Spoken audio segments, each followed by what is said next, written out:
രചന അശ്വതി ജോയി അറക്കൽ. എന്റെ പ്രശാന്തനെ ജയിലാക്കിയിട്ട് നിങ്ങൾ വീട്ടിൽ കയറി ഒളിച്ചിരിക്കുകയാണോ തള്ളേ? ഒന്നുമില്ലെങ്കിൽ നിങ്ങളുടെ വയറ്റിലല്ലേ എന്റെ ഏട്ടൻ പറഞ്ഞ് അതിന്റെ ഒരു സ്നേഹങ്ങളിൽ കാണിച്ചുകൂടായിരുന്നു നിങ്ങൾക്ക്? അതോ ഇനി നിങ്ങൾ തന്നെയല്ലേ അങ്ങോട്ട് പ്രസവിച്ച്? ഭർത്തൃ വീടിന് മുന്നിൽ വന്ന് എണ്ണിപ്പെറുക്കി പറയുകയാണ് മായ. പുറത്തുനിന്നും മരുമകളുടെ ചീത്തവിളി എണ്ണിപ്പെറുക്കലും കേട്ടാണ് സാവിത്രിയമ്മ മയക്കത്തിൽ നിന്ന് ഉണർന്ന്. തലവേദനയ്ക്കുള്ള മരുന്നും കഴിച്ച് കിടന്നാണ് മയങ്ങിപ്പോയി.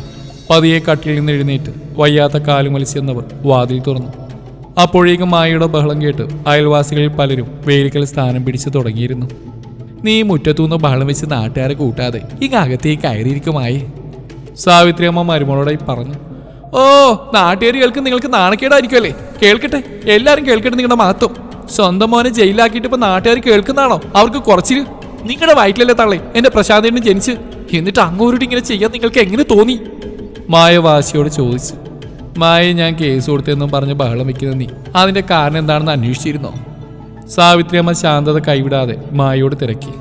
ഓ, അങ്ങൊരു കുടിപ്പുറത്തൊരു അബദ്ധം പറ്റി. പിന്നെ മക്കൾ പറഞ്ഞ നിധി കാക്കുന്ന ഭൂതങ്ങളെ പോലെ സ്വത്തും കെട്ടിപ്പിടിച്ച് അവർക്കുള്ള വീതം കൊടുത്തേക്കണം, അല്ലെങ്കിൽ ഇങ്ങനെ പലതും സഹിക്കേണ്ടി വരും. അല്ല, അച്ഛനുമാരും തമ്മിൽ തർക്കത്തിന്റെ ഇടയിൽ നിങ്ങൾ ചെന്ന് കയറേണ്ട വല്ല കാര്യം ഉണ്ടായിരുന്നോ? അതുകൊണ്ടല്ലേ അങ്ങോട്ട് നിങ്ങളെ പിടിച്ച് തള്ളിയെന്ന് നെറ്റിപ്പൊട്ടിയെന്നു. അതൊരു അബദ്ധമായി കണ്ട് ക്ഷമിക്കാതെ അവർ പരാതിയായിട്ട് പോലീസ് സ്റ്റേഷൻ പോയിരിക്കുന്നു. അതെങ്ങനെയാ? മോനോട് സ്നേഹം ഉണ്ടെങ്കിലല്ലേ? തെരുവി കിടക്കുന്ന നായ്ക്കുണ്ടാവും അതിന്റെ കുഞ്ഞുങ്ങളോട് ഇതിലും സ്നേഹം. നിർത്തടി നിന്റെ അധിക പ്രസംഗം. സാവിത്രിയമ്മയുടെ ശബ്ദമുയർന്നപ്പോൾ അറിയാതെ മായയുടെ വായടഞ്ഞുപോയി. നീ എന്താ പറഞ്ഞ്? അബദ്ധം പറ്റിയെന്നോ? സ്വത്തിന് വേണ്ടി മാതാപിതാക്കളോട് വഴക്കിടുന്ന അവരെ ദ്രോഹിക്കുന്നതും തല്ലുന്നൊക്കെയാണോ നീ ഈ പറഞ്ഞ അബദ്ധം? നീയും വളർത്തുന്നുണ്ടല്ലോ 2 മക്കളെ. നാളെ അവരിങ്ങനെയൊക്കെ നിന്നോട് ചെയ്ത് എന്തായിരിക്കും നിന്റെ മാനസികാവസ്ഥ ചിന്തിച്ചു നോക്ക്. അപ്പൊ മനസ്സിലാവും എനിക്ക് എന്റെ വിഷമം. സാവിത്രിയമ്മ കിതപ്പോടെ പറഞ്ഞു. അതിന് എനിക്ക് ഈ ഗതി വരാൻ നിങ്ങളെപ്പോലെ എണീക്കാൻ പറ്റാതെ സ്വത്തും കെട്ടിപ്പിടിച്ചോണ്ടിരിക്കില്ല ഞാൻ. പിന്നെ എന്തൊക്കെ ചെയ്താലും മക്കളല്ലേ, അവരോട് ക്ഷമിക്കേണ്ട പൊറുക്കേണ്ട മാതാപിതാക്കളല്ലേ? മായ ആരോടുന്നില്ലാതെ പറഞ്ഞു. ഞാനൊരു രാഘവേട്ടനെ എന്ത് സ്വത്ത് കെട്ടിപ്പിടിച്ചിരിക്കണമെന്നാ നീ പറയണമായേ? ഓർമ്മ വെച്ച കാലം മുതൽ കുടുംബത്തിനായിട്ട് അധ്വാനിക്കുന്നതാ ആ മനുഷ്യൻ. ഇപ്പോഴും അങ്ങോർക്ക് അതേ കഷ്ടപ്പാട് തന്നെയാ. ഒറ്റ മകനായതുകൊണ്ട് വേണ്ടതിലധികം സ്നേഹവും സ്വാതന്ത്ര്യവും കൊടുത്താ ഞങ്ങൾ പ്രശാന്തിനെ വളർത്തിയത്. പഠിക്കാൻ വിട്ടപ്പോഴും പഠിക്കാൻ നടന്നു. പ്രീ ഡിഗ്രി കഴിഞ്ഞപ്പോൾ ഇനി പഠിക്കുന്നില്ല, മൊബൈൽ കാർഡ് ഇട്ടുകൊടുക്കണമെന്ന് പറഞ്ഞപ്പോ കുറച്ച് സ്ഥലമുള്ള വിറ്റ് നുള്ളി പെറുക്കിയ അച്ഛൻ അതിനുള്ള പൈസ ഉണ്ടാക്കിയത്. എന്നിട്ട് അവനത് നന്നായി നോക്കി നടത്തിയോ? ഇല്ല. അവൻ അപ്പോഴേക്കും നീയായിട്ട് സ്നേഹിച്ച് നിന്നെ വിളിച്ചിവിടെ കൊണ്ടുവന്നു. നിന്നോട് തുറന്ന് പഠിക്കാനൊരു ജോലി നോക്കാനും പറഞ്ഞപ്പോ നിനക്ക് ഞങ്ങൾ ശത്രുക്കളായി, വൈകാതെ ശല്യമായി. ഇവിടെ ഇനി നിൽക്കാൻ കഴിയില്ലെന്ന് നീ വാശി പിടിച്ചപ്പോ വേറെ വീടെടുക്കാനും കഴിയാവുന്നൊക്കെ അച്ഛൻ ചെയ്തില്ലേ? കുഞ്ഞുങ്ങളുണ്ടായപ്പോൾ അവരുടെ കാര്യത്തിന് കഴിയാവുന്ന പോലെയൊക്കെ ആ മനുഷ്യൻ ചെയ്തെന്നില്ലേ? ഞങ്ങളെ കൊണ്ടാവുന്നതിലധികം ഞങ്ങൾ ചെയ്തു. ഇതിൽ കൂടുതൽ എന്ത് വേണമെന്നാ? പിന്നെ ഇവിടുന്ന് ഇറങ്ങിയ പിന്നെ ഇങ്ങോട്ടും തിരിഞ്ഞു നോക്കിയിട്ടുണ്ടോ നീ? ഞങ്ങൾ എങ്ങനെയാ ജീവിക്കുന്നതെന്ന് അന്വേഷിച്ചിട്ടുണ്ടോ? ഇനി ഞങ്ങൾക്ക് ആകെയുള്ളത് ഈ വീടാ. ഈ പ്രായത്തിൽ അങ്ങൊരു സെക്യൂരിറ്റി പണിക്ക് പോയി കിട്ടുന്ന പൈസ കൊണ്ടാ ഞങ്ങൾ ജീവിക്കുന്നത്. ഇതും കൂടി അവന് വിറ്റാ ഞങ്ങൾ എന്ത് ചെയ്യും? ഞങ്ങൾക്ക് ജീവിക്കണ്ടേ? പിന്നെ കല്യാണം കഴിഞ്ഞ് മക്കളുമായിട്ട് ജീവിക്കുന്ന മകന്റെ കുടുംബക്കാരെയും കൂടി വയസ്സായ അച്ഛനും അമ്മയും നോക്കണമെന്നുള്ളത് എവിടുത്തെ ന്യായമായേ? ഞങ്ങൾക്ക് ആരെങ്കിലുമൊക്കെ സഹായം വേണ്ട സമയമല്ലേ ഇത്? അതിൻ്റെ ഇടയ്ക്ക് ഈ വീട് വിറ്റ് അവന് ഇനിയും വീതം കൊടുക്കാനൊക്കെ പറഞ്ഞാ ഇനി കേസ് കൊടുത്ത് മക്കളാണെന്നും പറഞ്ഞ് സഹിക്കുന്നതിനും ക്ഷമിക്കുന്നതിനും ഒരു പരിധിയില്ലേ? ഞങ്ങൾക്കും ജീവനിൽ കൊതിയില്ലേ? അവൻ്റെ പല കൊള്ളരുതായ്മയും ഞങ്ങൾ സഹിച്ചു. അതാ ഞങ്ങൾ ചെയ്ത തെറ്റ്. മദ്യപിച്ച് വന്ന അച്ഛനെയും അമ്മയും തല്ലുന്ന മകനോട് ക്ഷമിച്ചിട്ട് ത്യാഗത്തിന്റെ മൂർത്തിഭാവമായ അമ്മ അച്ഛൻ എന്നൊക്കെയുള്ള മറ്റുള്ളവരുടെ സർട്ടിഫിക്കറ്റ് ഒന്നും വേണ്ട ഞങ്ങൾക്ക്. അവന് ജന്മം കൊടുത്തുകൊണ്ട് അവൻ എന്ത് ചെയ്താലും പൊറുക്കാനുള്ള മനസ്സുമില്ല. പല പ്രാവശ്യം ക്ഷമിച്ചു. ഇനി അവൻ ജയിലിൽ കിടന്ന് കുറച്ച് മര്യാദ പഠിക്കട്ടെ.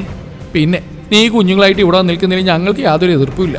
പക്ഷേ ഞങ്ങൾ നോക്കേണ്ട സമയത്ത് സർവ്വ ആരോഗ്യമുള്ള ചെറുപ്പക്കാരനായ മകനെ ചെലവിനൊടുക്കാനും അവൻ്റെ ചവിട്ടും തൊഴിയും കൊള്ളാനും ഞങ്ങൾക്കിനി വയ്യ. അതും പറഞ്ഞ് സാവിത്രിയമ്മ ഉമ്മർത്തെ കസേരയിലേക്ക് ഇരുന്നു. അപ്പോഴേക്കും ജോലി കഴിഞ്ഞ് രാഘവേട്ടനെ എത്തിയിരുന്നു. ഇത്തവണത്തേക്ക് ഏട്ടനോടൊന്ന് ക്ഷമിക്കാച്ച, മായ രാഘവേട്ടനോടായി പറഞ്ഞു. ഇല്ല മായേ, ഒരുപാട് സഹിച്ചോ ക്ഷമിച്ചോ ഞങ്ങൾ. പക്ഷേ അവൻ ഞങ്ങളുടെ മേലെ കൈവച്ചത് ഒരിക്കലും ക്ഷമിക്കാനാവില്ല ഞങ്ങൾക്ക്. ഒരു ക്ഷമ പറച്ചിലുകൊണ്ട് എല്ലാ തെറ്റിനും പരിഹാരമാവുന്നില്ല. ചിലതിന് ശിക്ഷ തന്നെ വേണം. ഇതിൽ നിന്ന് അവനൊരു പാഠം പഠിച്ചില്ലെങ്കിൽ അവനെ കണ്ടു വളരുന്ന നിങ്ങളുടെ മക്കളും നാളെ അവനെ മാതൃകയാക്കി നിങ്ങളോടിത് ചെയ്തെന്ന് വരും. അതുകൊണ്ട് ഈ ശിക്ഷ അവൻ അറിയിക്കുന്നു. നീ കയറിയ ചായ കുടിച്ചിട്ട് പോവാം. അതും പറഞ്ഞ് രാഘവേട്ടൻ ഭാര്യയും കൂട്ടി അകത്തേക്ക് കയറി. വേലിക്കൽ അയൽക്കൂട്ടവും പലവിധ അഭിപ്രായപ്രകടനങ്ങളുമായി പിരിഞ്ഞുപോയി. പതുക്കെ മായി അവിടെ നിന്ന് ഇറങ്ങി. നമ്മൾ ചെയ്ത് തെറ്റായി പോയോടോ? ചായക്ക് വെള്ളം വെക്കുന്നതിനിടെ രാഘവേട്ടൻ ഭാര്യയോടായി ചോദിച്ചു. നിങ്ങൾ വിഷമിക്കാണ്ടിരിക്കും രാഘവേട്ട. തല്ലിയാലും കൊന്നാലും എൻ്റെ മകനല്ലേ, അവനെതിരെ ഞാനെങ്ങനെ പരാതിപ്പെടും? എനിക്ക് കേസില്ല എന്നൊക്കെ മകൻ തള്ളിച്ചാച്ചിട്ടും മകനെ ന്യായീകരിച്ചുകൊണ്ട് പറഞ്ഞ ആ വാർത്തയെ കണ്ട സ്ത്രീയെ പോലെ ചിന്തിക്കാനും പറയാനും നിന്നാലേ അവൻ ഇനിയും വഷളാവും. മക്കളോട് സ്നേഹം വേണം, പക്ഷേ സ്നേഹിച്ചവരെ വഷളാക്കരുത്. അതുകൊണ്ട് അവൻ കുറച്ച് ദിവസം അവിടെ കിടക്കട്ടെ. പോലീസിൻ്റെ 2 തല്ലുകൊണ്ടാലേ മര്യാദ പഠിക്കുമെങ്കിൽ അങ്ങനെ ആവട്ടെ. നിങ്ങൾ വിഷമിക്കാണ്ടിരിക്കുക. ജന്മം കൊടുത്തു എന്നുള്ളതുകൊണ്ട് മക്കളുടെ സകല കൊള്ളരുതായ്മയും സഹിക്കേണ്ട കടമയൊന്നും മാതാപിതാക്കൾക്കില്ല.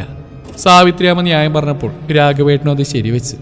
അതെ, അവരല്ലേ, ആ അമ്മ തന്നെയല്ലേ ശരി. രചന അശ്വതി ജോയി അറക്കൽ.